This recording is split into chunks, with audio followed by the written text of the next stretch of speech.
Hello everyone, स्वागत है आपका मेरे चैनल हिंदी शिक्षा बाय मोनिका में। अब तक हम कुछ स्वरों से मिल चुके हैं जो कि थे अ, जिसकी कोई मात्रा नहीं होती। फिर हमने सीखा आ स्वर, जिसकी मात्रा कुछ इस तरह से नज़र आती है, एक स्टैंडिंग लाइन की तरह, एक वन की तरह। फिर मैंने आपको सिखाई छोटी ई की मात्रा जो व्यंजन से पहले लगती है। जैसे अगर ये क व्यंजन के साथ लगेगी तो कुछ इस तरह से लगेगी और उसके सिर पर आकर ख़त्म होगी, और इसका साउंड भी होगा छोटा, क्योंकि ये कौन सी मात्रा है? छोटी ई की मात्रा। तो क बन गया की। आज हम परिचित होंगे बड़ी ई की मात्रा से, जिसके ऊपर एक क्राउन है जो बिल्कुल अपनी छोटी बहन की तरह दिखती है, पर इसके पास एक क्राउन है।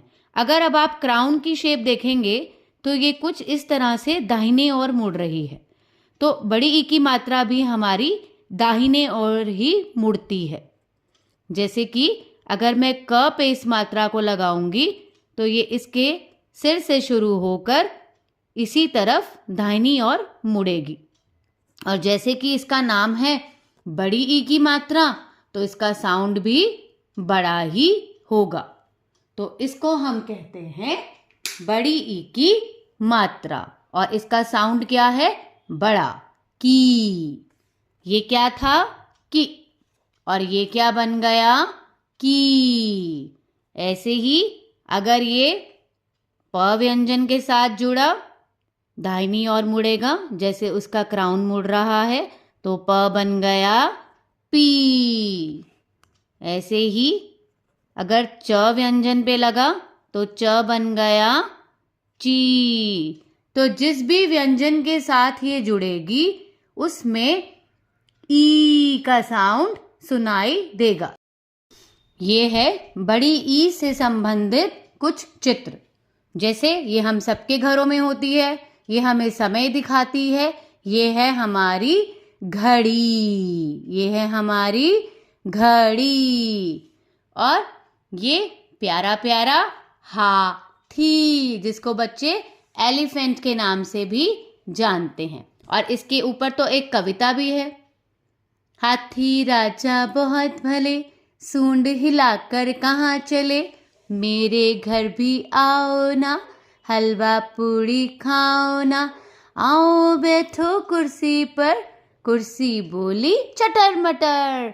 तो ये हाथी की कविता आपने सुनी होगी। और एक वो भी तो है, एक मोटा हाथी झूम के चला, और फिर मछली के जाल में जाकर वो फंसा। है ना? है ना ऐसा एक गाना, एक कविता?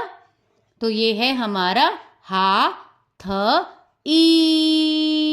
हाथी। बकरी, बकरी। अब ये छोटी की मात्रा है, देखो। तो ति, त, ली। तो जब छोटी की मात्रा आई तो मैंने छोटे स्वर का प्रयोग किया, और जब बड़ी की मात्रा आई तो मैंने बड़े स्वर का प्रयोग किया। तितली,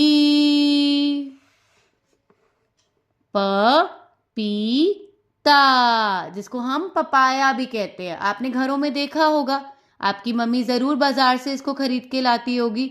ये सेहत के लिए बहुत गुणकारी है, हमारे पेट के लिए बहुत अच्छा है। और ये जब हम घर पर लॉक लगा के जाते हैं ना, तो हमें क्या इस्तेमाल करनी पड़ती है? चाबी। अब देखिए यहाँ चबी नहीं बोला मैंने, च पे आ की मात्रा थी, तो बोला चाबी। मछली, क्यूकम्बर खाते हैं ना हम सलाद में, बहुत अच्छा होता है सेहत के लिए। खीरा, खीरा।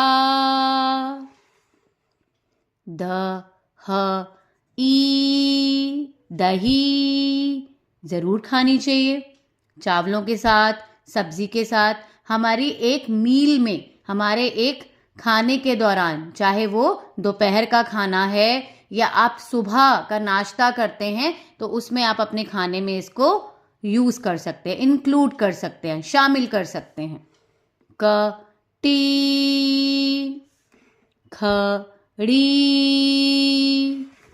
नीला, ब्लू रंग को हम कहते हैं नीला। मीरा बहुत ही बढ़िया कवियत्री रही हैं, जो कविताएं लिखती थी, कविताएं गाती थी, श्री कृष्ण जी की भक्त थी। सीता, श्री राम जी की पत्नी सीता। और हमें जब प्यास लगती है तो हम क्या पीते हैं? पानी। और हमारी प्यारी प्यारी दादी। चलिए अब इसको थोड़ा सा सॉल्व करते हैं और देखते हैं इसका क्या उत्तर आएगा। ई की मात्रा लगाकर शब्द लिखिए। तो अगर मैं न पे बड़ी ई की मात्रा लगाती हूं तो न बन गया नी। और इन दोनों वर्ड्स को मैं अगर इन दोनों व्यंजनों को जोड़ती हूं तो मेरा एक शब्द बन जाता है जो कि है नीला। अब वो कह रहे हैं इस प पे आपने बड़ी ई की मात्रा लगानी है। तो ये शब्द क्या बना? प पी त आ, पपीता। अब एक इधर लगेगी, इन्होंने खाली जगह आपको दी है, और एक इधर। तो ये क्या बन गया? स ई ट ई, सीटी। ये हमारी प्यारी प्यारी मछली, फिश। आपको फिश पता होगी ना, फिश को हम कहते हैं मछली। और विसल को हम कहते हैं, कुछ इस तरह से बजती है, इसको हम कहते हैं सीटी। और कुछ बड़े बूढ़ों को छड़ी की मदद से चलना पड़ता है, एक स्टिक की हेल्प से, उसको हम कहते हैं छड़ी। और ये है हमारी प्यारी प्यारी, क्या है हमारी प्यारी प्यारी दादी। हमारी प्यारी प्यारी दादी। अच्छा, एक जादू दिखाऊं? अगर मैं इस द पे बड़ी की मात्रा लगा देती तो ये एक और अलग शब्द बन जाता, ये बन जाता दी दी। तो देखा मात्राओं का कितना प्रभाव पड़ता है। जैसे ही मैंने आ की मात्रा को ई में बदला तो दादी बन गई दीदी। तो ये थी हमारी बड़ी ई की मात्रा, ये थी हमारी बड़ी ई की मात्रा। तो अगली बार मिलते हैं एक अन्य स्वर के साथ। तब तक के लिए बाय बाय।